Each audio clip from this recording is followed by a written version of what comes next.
The last time I saw my mother, she was standing in the doorway of the only home I'd ever known. Her arms were crossed. Her face was hard. And behind her, sitting on the couch with a smug smile, was the man she'd chosen over me. "I want you gone by tonight," she said. "Your stepfather doesn't want you here anymore." And quite frankly, neither do I. I was 18 years old. I had $200 in my pocket. No job. No plan. No one. "Mom, please, where am I supposed to go?" She shrugged. "Not my problem anymore. You made your choice." I hadn't made any choice. I'd simply refused to pretend that the man who belittled me, who controlled her, who slowly isolated her from everyone who loved her, was a good person. For that, I was being thrown out like trash. I walked through that door with nothing but a small bag. I didn't look back. I didn't know it then, but that was the best thing that ever happened to me. And 10 years later, my mother would come back, broken, alone, and desperate, begging for the daughter she'd abandoned. If you've ever been abandoned by someone who was supposed to protect you, this story will cut deep. Hit that like button, subscribe, and get ready for one of the most emotional revenge stories you'll ever hear. Because what my mother did to me was unforgivable. But what happened to her next? Absolutely inevitable. My mother wasn't always like that. When I was young, she was my whole world. Single mom, working 2 jobs, but she always made time for me. Saturday morning pancakes. Bedtime stories every night. She'd hold my hand and tell me, "It's just you and me, baby girl. We don't need anyone else." I believed her. We weren't rich, far from it. But we were happy. We had each other. And that was enough. Then I turned 15 and everything changed. She met Derek at the grocery store of all places. He was handsome, charming, had a good job, everything she'd never had. He swept her off her feet. At first, I was happy for her. She deserved love. She deserved someone to share her life with. But Derek wasn't who he seemed. The charm was a mask.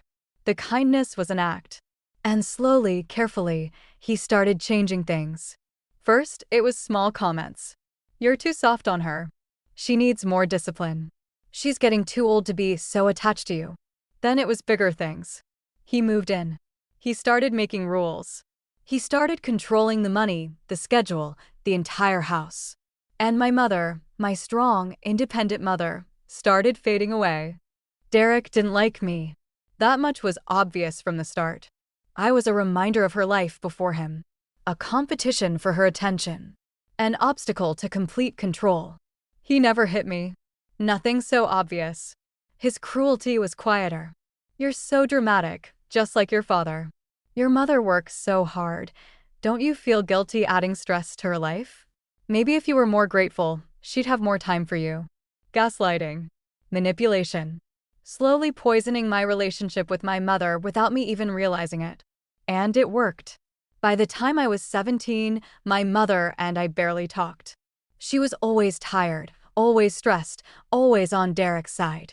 If I complained about him, she'd snap, "He's trying his best. You're not making this easy." If I needed something, she'd say, "Ask Derek. He handles the finances now." If I tried to hug her, she'd stiffen, pull away, find an excuse to leave. I was losing her and I didn't know how to stop it. The breaking point came 6 months before she kicked me out. I overheard Derek on the phone one night. He thought I was asleep. He was talking to someone, a woman, from the sound of it, and his voice was soft, intimate, the way he used to talk to my mother. "I'm working on it," he said. "Once the girl is gone, she'll have no one but me. Then everything will be ours. Everything will be ours. The house, the savings, my mother's entire life." He wasn't just a controlling husband. He was a predator. And my mother was his prey. I tried to warn her. The next morning, I told her everything I'd heard. Derek on the phone. The woman. The plan. Everything. She stared at me for a long moment. Then she laughed. "You're making this up. You've always been jealous of Derek. You've always tried to come between us." "Mom, I swear, I heard him. He's using you." Her face hardened. "That's enough. I don't want to hear another word against my husband." "But Mom," I said enough. Music cuts, silence. That night, Derek came home with a smile. Your mother and I have been talking, he said.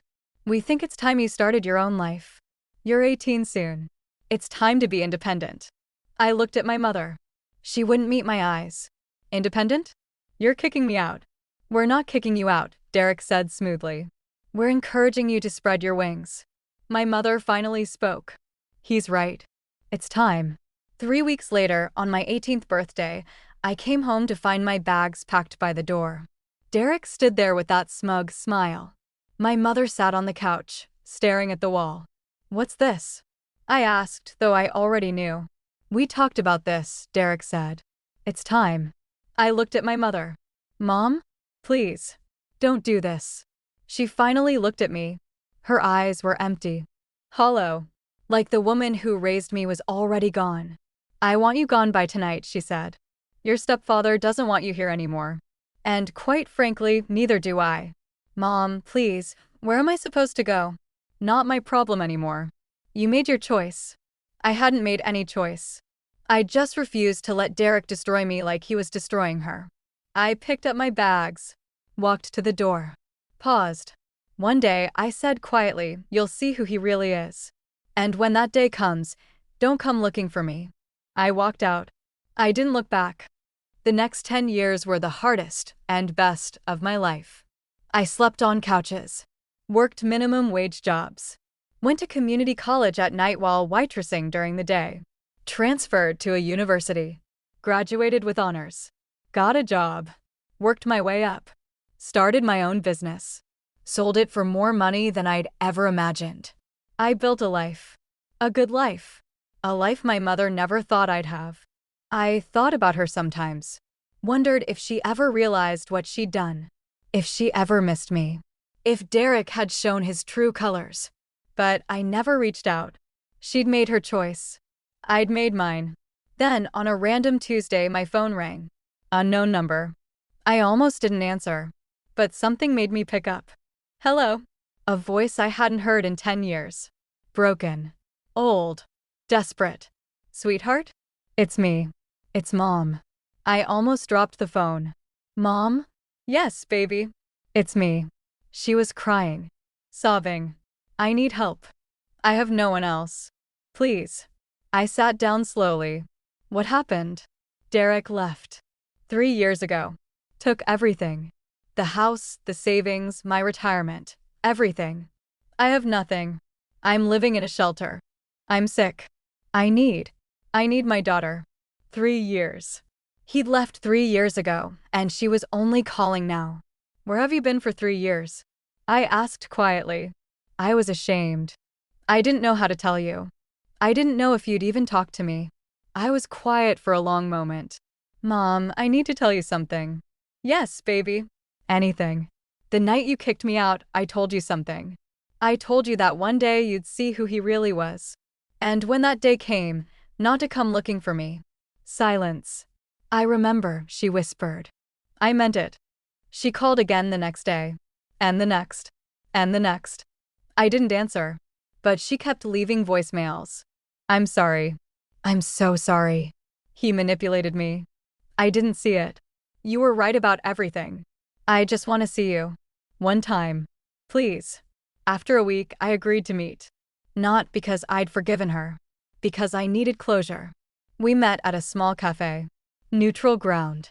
I got there early, ordered coffee, waited. When she walked in, I barely recognized her. 10 years had aged her 20. She was thin, frail, wearing clothes that didn't fit. Her eyes were hollow, the same hollowness I'd seen the night she kicked me out, but worse. Sweetheart. She sat down, reached for my hand. I pulled back. Don't. She nodded, tears streaming down her face. I know I don't deserve anything from you. I know that. But I had to try. I had to tell you I'm sorry. For what exactly? My voice was cold. For choosing him over me? For throwing me out with nothing? For 10 years of silence. All of it. Everything. He isolated me. Controlled me. Made me believe you were the enemy. I was so stupid. Yes, I agreed. You were. She flinched. Music becomes powerful. I'm not here to make you feel better, I continued. I'm not here to be your daughter again. I'm here because I needed you to see me. Really see me. I pulled out my phone, showed her photos. My company. My house. My life. I built this. Alone. Without you. Without anyone. I slept on couches and worked double shifts and studied until 3 a.m. And I did it because I had no choice. Because the person who was supposed to protect me threw me away. She was crying harder now, but I didn't stop. You asked me to come today. I came. But I'm not here to save you. I'm here to tell you that I survived. I thrived. And I did it without you. I stood up. I hope you find peace, Mom. I really do. But I can't be part of that journey. I walked out of that cafe and didn't look back. For a week, I felt nothing. Just emptiness. Then the grief hit. Not for the mother who'd abandoned me, but for the little girl who'd lost her. I went to therapy. Processed everything. The abandonment. The betrayal. The 10 years of silence. And slowly, I started to heal. My mother kept calling for a while. Then the calls stopped. I never found out what happened to her. Maybe she's still in that shelter. Maybe she found help somewhere else. Maybe she didn't. I don't know. And I've made peace with not knowing. Some people say I should have forgiven her. Taken her in. Been the bigger person. But here's the thing about forgiveness. It can't be forced. It can't be demanded. It has to be earned. And my mother never earned it. She made her choice. I made mine. Today, I'm 42 years old. I have a business, a home, a life I built with my own 2 hands. I also have a daughter. She's 15, the same age I was when Derek came into our lives. And every day, I make sure she knows she's loved, protected, seen. I tell her stories about my childhood, the good parts, before everything fell apart. I show her photos of my mother when she was young and happy. I want her to know that people are complicated, that love can exist alongside pain. But I also teach her something else. I teach her that she never has to accept less than she deserves. That no one, not a partner, not a friend, not even a parent, has the right to make her feel small. I teach her that walking away is sometimes the bravest thing you can do.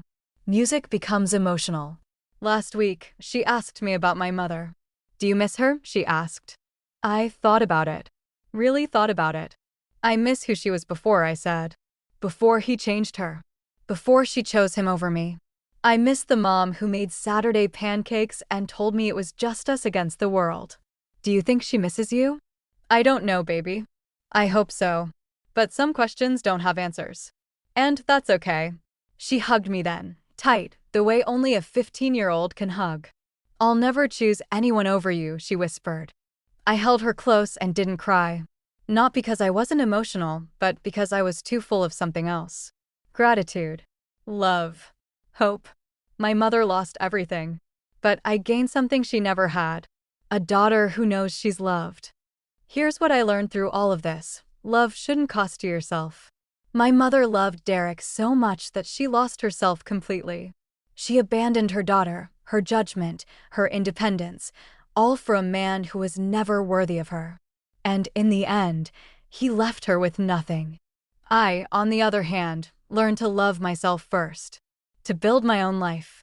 To trust my own instincts. When I walked out that door at 18, I thought I was losing everything.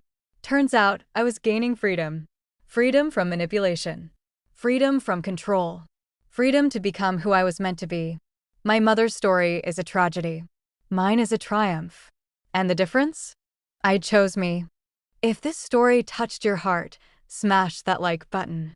Tell me in the comments, have you ever had to walk away from someone you love to save yourself? Share this with someone who needs to hear that they're not alone.